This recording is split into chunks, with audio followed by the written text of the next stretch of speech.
নমস্কার। ক্যালকাটা ডায়ালগস থেকে মনোজ দাসের প্রীতি ও শুভেচ্ছা নেবেন।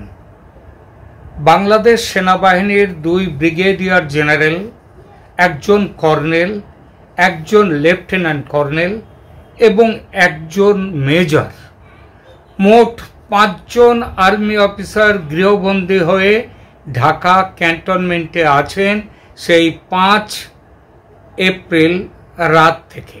5 এপ্রিল মানে যেদিন সকালে, তার পরদিন সকালে 6 তারিখে আমাদের বাংলাদেশের যিনি সেনাপ্রধান ওয়াকারুজ্জামান, তিনি রাশিয়া সফরে বেরিয়েছিলেন যেদিন সকালে, ঠিক তার আগের দিন রাত থেকে তারা এই 5 জন অফিসার বাংলাদেশ সেনাবাহিনীর, তারা গৃহবন্দী হয়ে ঢাকা ক্যান্টনমেন্টে আছেন। এই খবরটি প্রকাশ্যে নিয়ে আসে বাংলাদেশের কোনো সংবাদ মাধ্যম নয়। এই খবরটি প্রকাশ্যে নিয়ে আসে ভারতের সামান্য কয়েকটি গণমাধ্যম, যার মধ্যে অন্যতম ছিল আমার এই চ্যানেল ক্যালকাটা ডায়ালগস। গতকাল এই বিষয়ে প্রতিবেদন আমার এই ইউটিউব চ্যানেলে দিয়েছিলাম। শুধু খবরটি দেয়া নয়, যারা গ্রেপ্তার হয়েছেন তাদের নাম ও পদমর্যাদা এবং কোন অভিযোগে তারা গৃহবন্দী, কি অভিযোগ ছিল তাদের বিরুদ্ধে, সেসবও বলেছিলাম যে সেনার ভেতরে তারা, মানে যারা অভিযুক্তরা, প্রধানমন্ত্রী শেখ হাসিনা ও তার দলের সপক্ষে এমন কিছু কাজ করেছিলেন, শুধু দল নয়, তার সরকারের সপক্ষে এমন কিছু কাজ করেছিলেন যা বর্তমান অন্তর্বর্তী সরকারের প্রবল বিরোধিতার শামিল। সেই কারণেই তারা গ্রেপ্তার হয়েছেন এবং এই গ্রেপ্তারির অনুমতি দিয়েছিলেন স্বয়ং সেনাপ্রধান ওয়াকারুজ্জামান। মস্কো যাওয়ার আগে তাদের বিরুদ্ধে ব্যবস্থা গ্রহণের নির্দেশনামায় স্বাক্ষর করে তারপর সেনাপ্রধান দেশ ছেড়েছেন। আমাদের খবরের সত্যতা নিয়ে প্রবল প্রশ্ন তুলেছিল বাংলাদেশের মিডিয়া। ভারতীয় মিডিয়ার অপপ্রচার তুঙ্গে এটাই ছিল বাংলাদেশি মিডিয়ার অভিযোগ। পরে অবশ্য অনেকেই রীতিমতো ঢোক গিলে মানতে বাধ্য হয়েছেন যে আমাদের দেয়া সংবাদ মিথ্যা ছিল না, কারণ আমরা এই সমস্ত কিছু, কারা গ্রেপ্তার হয়েছেন, কখন হয়েছেন এবং কিভাবে কোথায় গৃহবন্দী অবস্থায় আছেন, তাদের বিরুদ্ধে কি অভিযোগ, তাদের নাম, তাদের পদমর্যাদা, সব আমি বলেছি আমার আগের ভিডিওতে, ঠিক আগের ভিডিওটিতে। তো আমাদের দেয়া সংবাদ তাতেই প্রমাণ হয় যে আমাদের দেয়া সংবাদ মিথ্যা ছিল না। তবে এই ব্যাপারটা আদৌ গুরুতর কিছু নয়, সামান্য শৃঙ্খলা ভঙ্গজনিত অপরাধগোচের কিছু ব্যাপার, তাই কোর্ট মার্শাল হবে, এটাই তাদের বক্তব্য, এটাই বাংলাদেশি মিডিয়ার বক্তব্য ছিল। আমার প্রতিবেদনটা বেরোবার পর বাংলাদেশের সামাজিক মাধ্যম এক সুরে বলেছিল যে তিলকে তাল করা হয়েছে। কিন্তু যে প্রশ্নগুলো আমি তুলেছিলাম বিষয়টি নিয়ে, তার গ্রহণযোগ্য কোনো ব্যাখ্যা কেউ কিন্তু দিতে পারেননি। প্রথমত, নির্দিষ্ট 5 অফিসারদের বিরুদ্ধে যে ব্যবস্থা গ্রহণ হয়েছে, অর্থাৎ তাদের যে গৃহবন্দী রাখা হয়েছে, সেটা সামরিক ও বেসামরিক কর্তৃপক্ষ মোটামুটি মেনে নিয়েছে। এই অফিসাররা যে সেনাবাহিনীর মধ্যে মতাদর্শগত বিচারে আওয়ামী লীগপন্থী, সেটা নিয়েও কোনো প্রশ্ন কেউ তুলতে পারেননি। তাদের বিরুদ্ধে যে অভিযোগ তোলা হয়েছিল সেগুলোও যে অমূলক, একথাও বলছে না কেউ। এগুলো মেনে নিয়েও বলা হচ্ছে এই ব্যাপারগুলো, অভিযোগগুলো নাকি ছোটখাটো ব্যাপার, এর পেছনে সেনাপ্রধানের ভূমিকা বড় করে দেখাটা নাকি বাড়াবাড়ি। কিন্তু সত্যিই কি তাই? দেখুন, বাংলাদেশ সেনাবাহিনী যে পাকিস্তান বা জামাতপন্থী, বিএনপিপন্থী, আওয়ামী লীগপন্থী ইত্যাদি, আরও 2-1 পন্থী হতেই পারে, ইত্যাদি নানান ভাগে বিভক্ত, এটা কোনো গোপন কথা নয়। সেনাপ্রধানের সঙ্গে পাকিস্তানি আইএসআই এর গভীর সম্পর্ক নিয়ে সন্দেহ কিন্তু খুব চওড়া হয়েছিল গত বছরের তথাকথিত গণ অভ্যুত্থানে শেখ হাসিনার পতনের পর। তখন চতুর্দিকে এই কথাটাই রটেছিল, এই কথাটাই সবাই জেনেছিল এবং এই কথাটা উঠেছিল যে এই যে আমাদের বাংলাদেশের সেনাপ্রধান ওয়াকারুজ্জামান, তিনি ঘোর আইএসআই এর সঙ্গে তার গভীর যোগাযোগ ছিল। আইএসআই এর সঙ্গে গভীর সম্পর্ক নিয়ে সন্দেহ খুব চওড়া হয়েছিল গত বছরের তথাকথিত গণ অভ্যুত্থানে শেখ হাসিনার পতনের পর। তারপর ক্রমে ক্রমে ইউনূসের সঙ্গে সম্পর্কের ফাটল দৃশ্যত বড় হয়েছে এই সেনাপ্রধানের, এবং তার ফলে মানুষের ধারণা হয় সেনাপ্রধান সরে আসছেন তার ওই জামাতি অবস্থান থেকে। এই ধারণা আবার দৃঢ় হয় গত ফেব্রুয়ারিতে, যখন আমাদের সেনাপ্রধান তার ওই কাদা ছোড়াছড়ি না করার হুঁশিয়ারিটি দিলেন। ভারতের সেনাপ্রধানের সঙ্গে তার যে নিয়মিত যোগাযোগ, সেসব খবর বাইরে আসার পর মানুষ মনে করছিল ওয়াকারুজ্জামান বোধহয় এই সরকারের পতন ঘটিয়ে, এই অবৈধ সরকারের, ইউনূস সরকারের পতন ঘটিয়ে দেশে গণতন্ত্র প্রতিষ্ঠার ব্যাপারে সিরিয়াসলি কিছু ভাবছেন এবং করছেন। তাই তিনি সার্জিস আলম আর হাসনাত আবদুল্লাহকে নিজের বাসভবনে ডেকে আওয়ামী লীগকে নিয়ে ভোট করার কথা বলেছেন মার্চের 10 তারিখে। পরের ঘটনা কোন পথে গিয়েছে সেসব তো খুব পুরনো হয়ে যায়নি, তাই আর সেগুলো বলবো না, কারণ সেগুলো পাবলিকের দিব্যি মনে আছে। মনে হয়েছিল মানুষের যে মৌলবাদী ও জঙ্গিবাদের সমর্থক ইউনূস সরকার ও তার চেলা চামুন্ডাদের বিরুদ্ধে সেনাপ্রধান বড় কোনো ব্যবস্থা নেবেন, এই ভাবনাটা খুব জোরদার হয়েছিল মার্চ মাসের 20-21 তারিখের পর থেকে। সেই ধারণাকে অনেকটা এগিয়ে গিয়ে একেবারে হঠাৎই ব্রেক টেনে নষ্ট করে দিয়েছেন সেনাপ্রধান। আর হঠাৎই এই 5 লীগপন্থী সেনা অফিসারের বিরুদ্ধে যে গৃহবন্দির ব্যবস্থা হিসেবে গৃহবন্দির ব্যবস্থা তিনি করলেন, সেটাতে হিসেব আরও উল্টে পাল্টে গেল। এই ঘটনা স্পষ্ট বুঝিয়ে দিচ্ছে যে বাংলাদেশের যে পরিস্থিতি বর্তমানে, অ্যাডভান্টেজ জামাত, অ্যাডভান্টেজ জঙ্গিবাদ এবং সেই সূত্রে অবশ্যই অ্যাডভান্টেজ ইউনূস। আরও একটা কথা, আওয়ামী লীগের নেতাদের দেশের বাইরে যাওয়ার সুবিধে করে দেওয়ার দায়ে যদি এই অফিসাররা অভিযুক্ত হয়ে থাকেন, তাহলে তো সবার আগে ওয়াকারুজ্জামানকেই অভিযুক্ত করা উচিত। কারণ সামরিক বাহিনীর হেলিকপ্টারে করে শেখ হাসিনাকে গণভবন থেকে বিমানবন্দরে নিয়ে আসা, তারপর সামরিক বাহিনীর বিমানে করে তাকে ভারতে পাঠিয়ে দেয়া, এসব সেনাবাহিনীর সেনাপ্রধানের অজান্তে কয়েকজন অফিসার মিলে করেছেন। এটা তো ঘুরাই কইলেও বিশ্বাস হবে না কারো। এটাকে আদৌ বিশ্বাসযোগ্য? আমাদের দিব্যি মনে আছে, হাসিনার বিমান দেশের মাটি ছেড়ে আকাশে উঠে যাওয়ার পর সংবাদ সম্মেলনে বসেছিলেন ওয়াকারুজ্জামান। তখন একজন এসে তার কানে কানে প্রায় কিছু বললেন, এবং সেটা শোনার পর সেনাপ্রধান এমন ভাব করলেন যে যেন কথাটা তিনি প্রথম শুনলেন। তিনি তখন বলেছিলেন যে এইমাত্র খবর পেয়েছেন যে শেখ হাসিনা দেশ ছেড়ে চলে গিয়েছেন।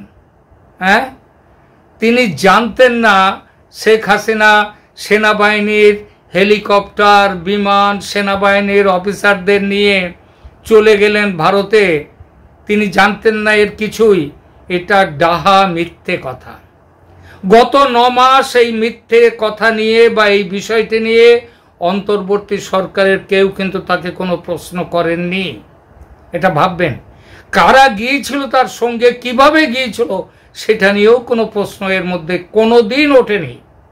অথচ তাকে অনেকেই বলেছে কিভাবে সেনাপ্রধান, কিভাবে আওয়ামী লীগের নেতারা বাইরে চলে গেল, কিভাবে পালিয়ে গেল, সেই অভিযোগে 5 জনকে গ্রেপ্তার করা হয়েছে।